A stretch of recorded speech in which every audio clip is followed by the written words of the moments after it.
Que diremos, pois?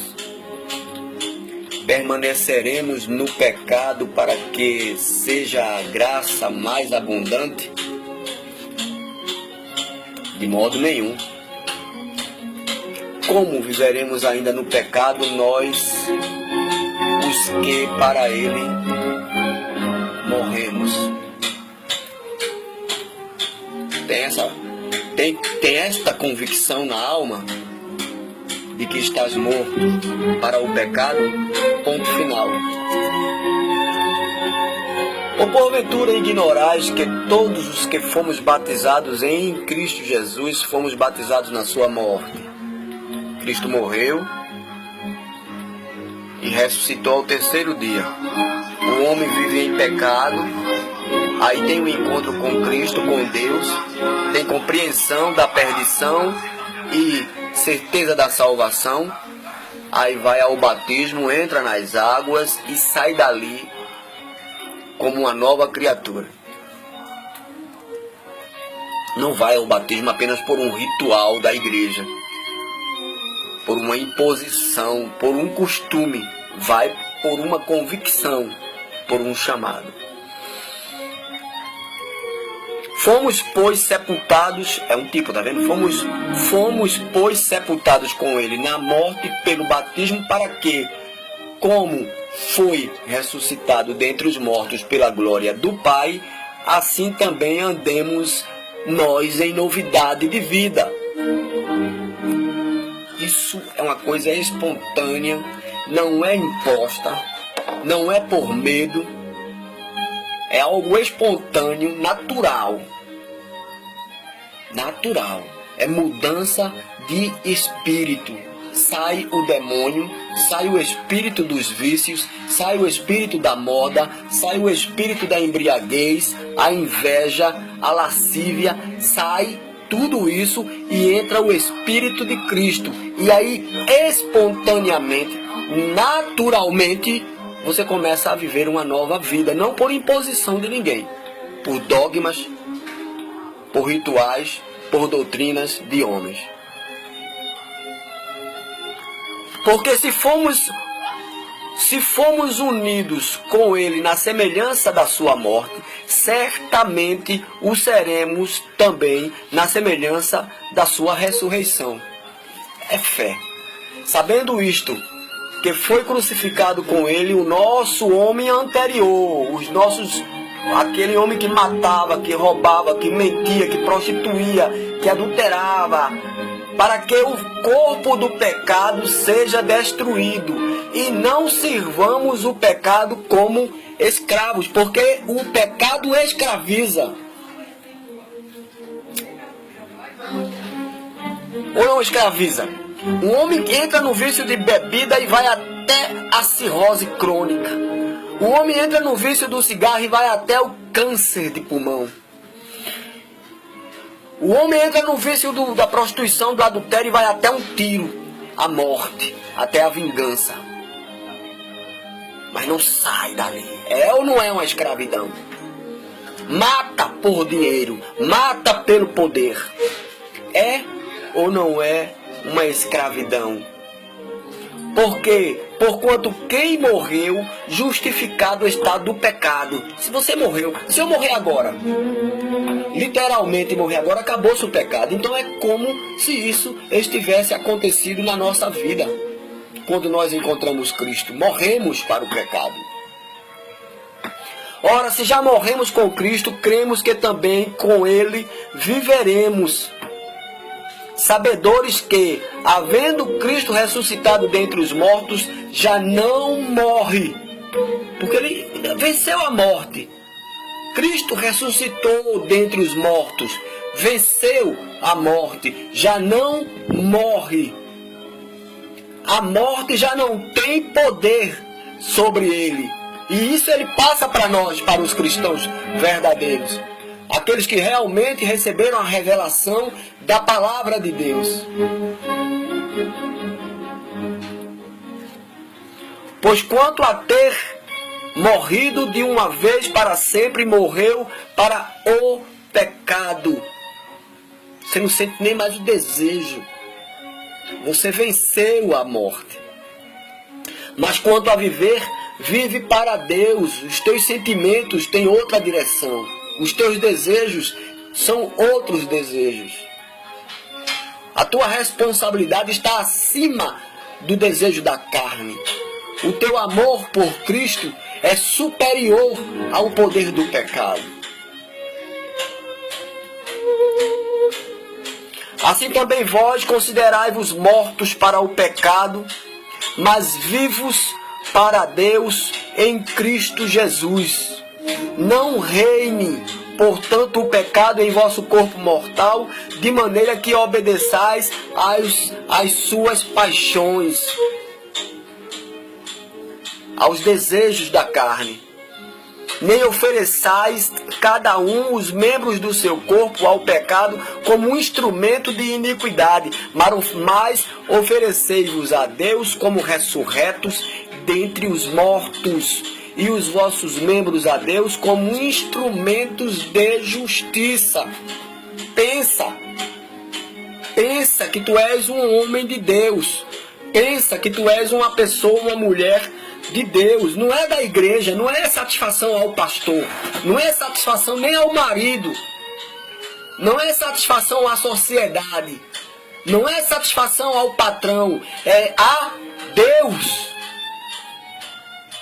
É muito mais forte.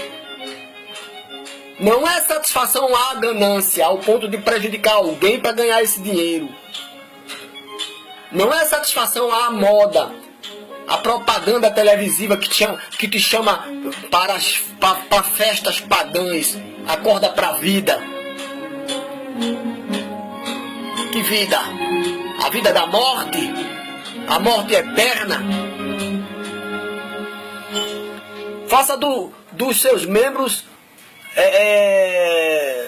e os vossos membros a Deus como instrumento de justiça. Faça o que é correto. Quem quiser falar, que fale. Quem quiser sorrir, que sorria. Quem quiser xingar, que xingue. Problema. Porquanto o pecado não terá domínio sobre vós, pois não estáis debaixo da lei, e sim da graça. A graça. Onde abundou o pecado, superabundou a graça. Está lá no capítulo 5, no capítulo anterior. Esse é o capítulo 6 de Romanos. Do livro de Romanos, aos Romanos.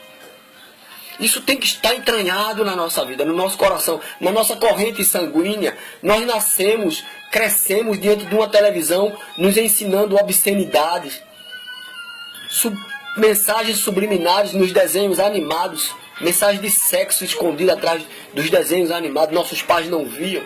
E nós crescemos afeminados. E nós crescemos molengas, cheios de demônios, conhecimento, usos e costumes. A nossa natureza pecaminosa abraçou essas porcarias, os vícios, a bebida, o álcool, o fumo, bombardeado na televisão todos os dias.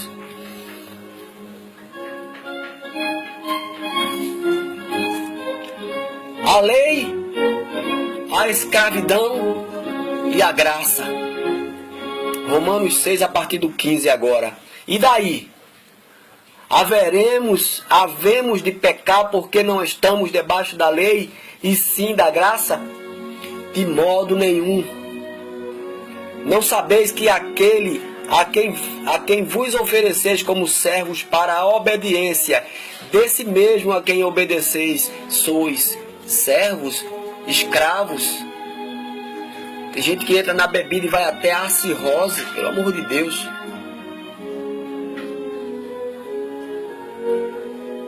Não consegue se soltar daquele demônio. Levanta-se de manhã e já vai para frente da barraca tomar cachaça. Meia-noite, 1 hora da madrugada, se levanta, pega um táxi atrás de comprar uma carteira de cigarro porque não aguenta o vício. Escravo, escravo, escravo do pecado. Escravo do diabo. Não sabeis que é aquele a quem vos ofereceis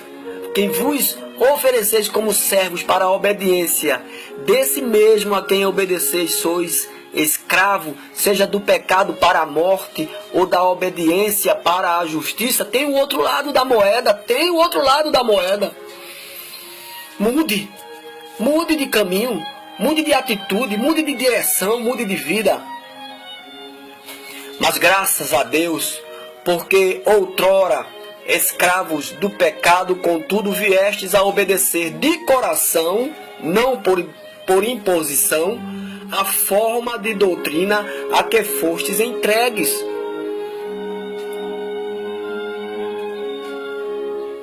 E uma vez libertados do pecado, fostes feitos servos da justiça.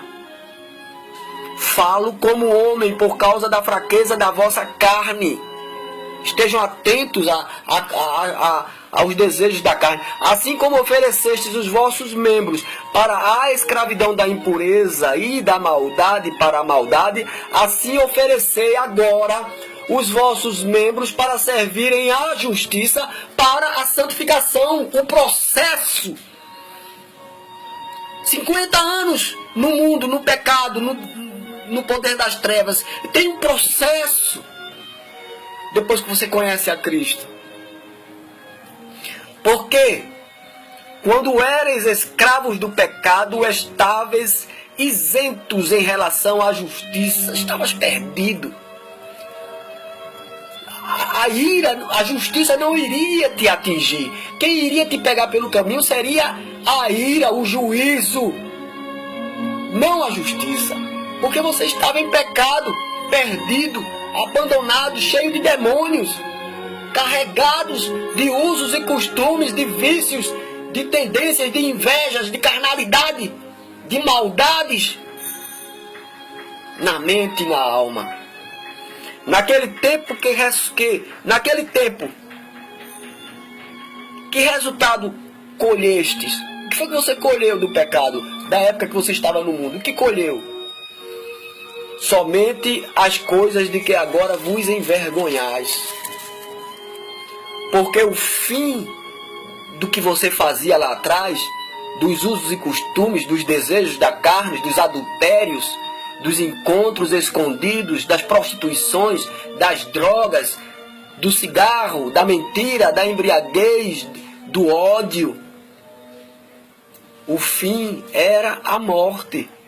Agora, porém, libertados do pecado, transformados em filhos de Deus, em servos de Deus, tendes o vosso fruto para a santificação e, por fim, a vida eterna, meu filho.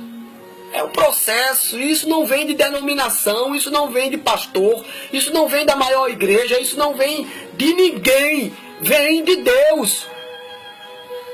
Porque o salário do pecado é a morte, mas o dom gratuito de Deus, está vendo aqui? O dom gratuito de Deus, é Deus quem dá, é a vida eterna em Cristo Jesus, nosso Senhor.